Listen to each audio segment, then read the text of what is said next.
Firstly, let's just say a goodbye to Mark Bowman, part of Flo and Eddie, and of course a great part of Flo and Eddie when they're with the Mothers with Frank Zappa. And this album in particular, Just Another Band in LA, is a favourite. Has a great sound, and there are on other albums as well, of course, 200 Motels and the pencil on the front. So Mark Bowman, sadly no longer with us, but what a time he had, and we can still listen to him and his fantastic voice. Back to today's video though, we're doing CDs. I've got 6 CDs, mostly from the 2 charity shops that I have in my local area. One is doing CDs at the moment for 50p each, which is fab, and the other one is doing them, I think, 5 for £1. It's always different when I go in there, so I'm not quite sure, but it's cheap. First up, the Moody Blues. Now, the Moody Blues, and this album's called Blue. Wow, yeah. A lot of thought went into that. But this has got, it looks at the tracks on the back. Some I know, some I don't know. And initially, just by looking at the dates, you can see it's really early stuff. But I thought, well, it's worth a go. There's a lot of blurb in the middle. Not much expense spent out on this, but it actually has some good stuff. And the other strange thing, it's on Pickwick label, Pickwick Music, which is like a budget label, isn't it? But the CD is gold. Yeah. There we go, that's better. The CD is gold. Silver on that side, but it's gold. Strange that they forked out the extra cash for the gold CD, but not on the cover. But never mind. Now, it's got quite a few tracks, good tracks on this. Ones that were never on albums, it would seem. The first track, Voices in the Sky, I never heard it. Good track. The next 2 are from our Children's Children album, which is one of my favourite albums. Got to be my top 10, I would say. And there's another good one, After You Came, and then there's some not quite good ones. But yeah, a great little collection there. I'm going to keep that. It's got some good stuff on it. I'll download to my, or upload to my iTunes. So yeah, that was a winner. Moody Blues. Next up, just because these were so cheap, I thought, why not? Genesis. What's it called? The Way We Walk Live. CD1.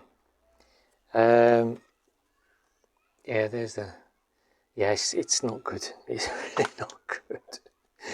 It's obviously their more commercial stuff, and even they admitted it themselves. A lot of these songs just sound like Phil Collins solo songs, but it's just got, it's not good sound. It's just all, it's all trebly. It's all up here, nothing down there.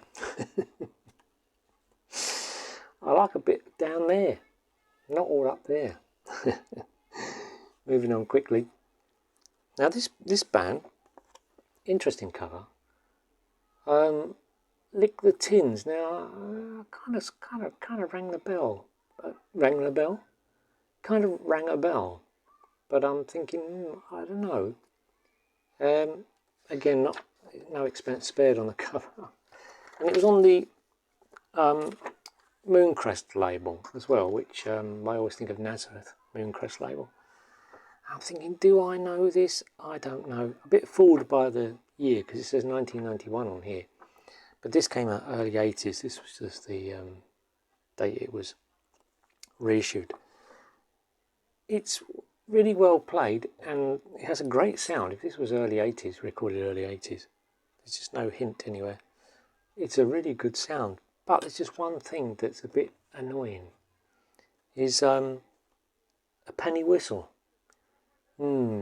It's on nearly every song. In fact, there's one good song, and that's the one without the penny whistle.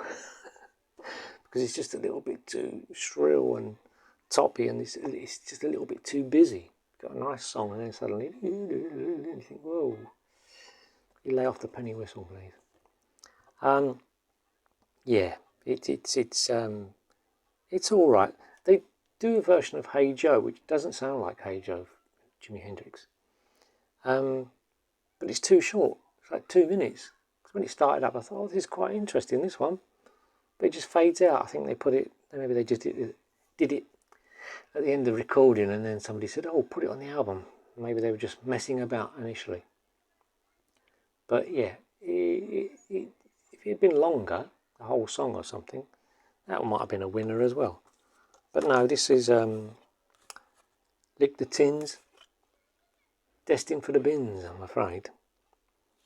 Next up, now this is one I actually, let me take out the cover. This is one I actually ordered online because it was cheap. Unhalf Bricking by Fairport Convention. What a great cover that is. Never seen this as an LP, because I've got a feeling it'll go for a lot of money just for the cover. This is a good, this is a remaster thingy, and it's got some really nice information, unlike some of those other CDs. Strangely enough, this was the cover in America, strangely enough. Strangely enough, have I said that enough? No. Yeah, this was the cover in America. I'm not so sure that's any better. I think they should have kept it like this. Because, I mean, Fairport Convention are quintessentially British, and you can't get more kind of British than that picture taken down by the church somewhere out in the rich countryside. They did a good job with the did a good job with the label. Nice pink original. No, it's not original label, is it? Or was it? I don't know. Maybe these did come out on pink labels. I think it was this design, wasn't it? Yeah, I'm just not old enough. When did this come out? Oh, it does say somewhere when it originally came out. Oh, well, I thought we did. Hang on a minute. I'm sure I see. It said this originally came out in 19 something or other. Hang on. Yeah, original album released in 1969. There you go. There's only 8. I can't remember these things. So yeah, that's good. It's got some good tracks on it. But with Fairport Convention, you always feel like they didn't have a lot of money. Ireland didn't give them a lot of money to do proper recordings, and they seemed to be in the studio for the equivalent of 10 minutes and left. Went down the fish and chip shop, which is fair enough. There's the back picture of them having their fish and chips. There you go. Are they? That would be funny if they are, isn't it? I can't see. Yeah, so that was Fairport Convention. Some good tracks on there. Keep that because I'm going through the back catalogue of Fairport Convention and Steel Ice Band and discovering a few good tunes. Most of it not so good, but yeah, it's just interesting going back on the back catalogue. Catalogue? Oh no, here we go. Next up, Supertramp. It was all falling apart, as you probably realise. Everything. Supertramp Best Of. It's an alright cover, I suppose. The only thing is, the writing inside is all sort of grey on white and a bit hard to read. There's the CD there. Get too much glare on it. But I always like the track. I played this last night and all of it all the way through. I actually bought Dreamer when it came out on a 7-inch single. Listening to it now, it's just, yeah, those high-pitched voice is just a little bit too much, but it's the B-side. Bloody well right. Right, you're bloody well right. What a great song that is. And it was on the B-side. And I looked on YouTube as a video, and I realised that the song starts off with a keyboard solo, then a guitar solo, then the vocals start. Quite unusual. Yeah, bloody well right. Great song. Don't know why I'm holding that up. But the rest of their time, I think that will be going into the bin as well. And mentioning Steel Eye Span, got a stutter now. Mentioning Steel Eye Span, too many S's. This is one that I saw in the charity shop. This particular charity shop, it seems they've taken on a collection of someone who liked female vocalists, because it's all female vocalists. Like I said, it's Judy Zook, Tapao, Annie Haslam, Renaissance CD, Steel Ice Band, Fairport Convention. Yeah, somebody really liked female vocals, and there's just a ton of CDs in there. So it's making for some good buys. Some good buys in there at the moment. So this one is more recent, 2014. Hardly recent, but it kind of feels recent. It's a double CD. And it's in collaboration with Terry Pratchett. I don't really know much about him apart from his books. Does he make films as well? I don't know, but yeah, I don't know. They're sort of sci-fi or whatever, aren't they? So I thought, well, that's probably interesting, right? And for 50p, can you go wrong?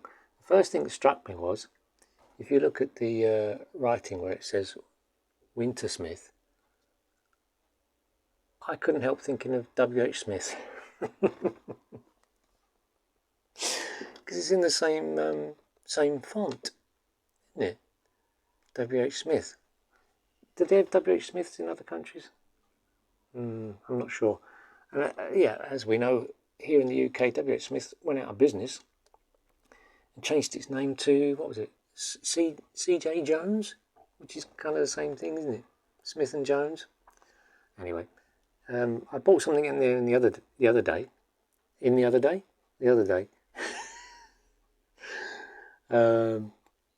what was W.H. Smith's, now C.J. Jones, and the receipt still said W.H. Smith. So I was supposed to take a while for them to catch up. But how changing the name is going to make things better, I don't know. You know better than I do. Anyway, back to the CD. This is not Shoppers Weekly. The weird thing is, a lot of tracks on here, some live tracks as well. The first track is like a intro track. Second track, what's it called? The Dark Morris Song. It's really good. And I thought, yeah, this is really good. Really quite a thick sound for Steel Eye Span, and the drums are pretty good, and there's a lot of instruments going on and noise and stuff. And it's really good, like I said. Oh, but then we get to track 3 and it's like, oh, that's not good. Track 4, oh, that's, yeah, and so on. I mean, there's how many, I can't remember how many tracks there are, at least 20 tracks, 25 tracks on here. And yeah, it's just not good. It's such a shame, because that track, the Dark Morris Song, is banging. So yeah, I'll just download that one. And I like Maddie Pryor's vocals on this, because she's obviously matured, and her voice isn't quite so, how can I put it, not off-putting, not even grating. She has a fabulous voice, but it's just lost its edge a little bit, which makes it a little bit more listenable. Because on the very old Steel Eye Span stuff, you feel like you want to grab for anything made of glass, just in case she shatters it when she goes up to the high notes. But yeah, it's a shame. I don't know quite why it's not so good. I mean, yeah, they're all getting on in years, but it also sounds like maybe they just didn't have a lot of money to play with to record this. Same old thing with bands. That, but you think they would have, wouldn't you? Steel Eye Span. Anyway, I won't go on. Yeah, just that second track is great. So that's a shame. So that was the CDs. And as I say, it's quite fruitful in the old charity shops. The old charity shops. I had too much sugar today. Yeah, in the charity shops, because they're doing them so cheaply, and I'm finding some good stuff. Alright, I'm going for a lay down again.